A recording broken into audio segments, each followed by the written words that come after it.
Босанған соң роддомға дәл осы тағамды бірінші болып алып келді. Бұл атала тағамы. Іштің қатуын болдырмайды, артыққаннан арылтады, белге және сүтке өте пайдалы тағам. Жасалуы өте қарапайым. Құрғақ қазанға ұнды осылай өзін ғана қуырасыз, яғни орташа отта қуырып, осындай ұн шоколад тәрізді қоңыр түске ену керек. Енді одан кейін үстіне сармай, қолдың сармай болса тіпті жақсы, соны ерітіп, ақырындап құйып тез-тез араластырасыз. Әйтпесе ондар бір-біріне жабысып, қамыр күйде болып қалады. Сондай іртік болып қалмау үшін тез-тез араластырып тұру керек.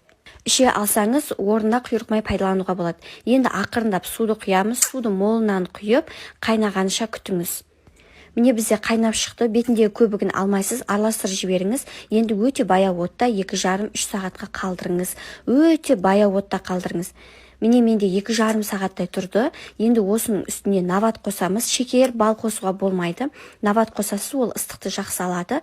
Сосын бір 5 минутқа қалдырсаңыз, ішінде еріп кетеді ыстығына. Осымен біздің аталамыз дайын. Ыстықтай ішіп, жақсылап терлеп, шілдетеріңізді шығарыңыз.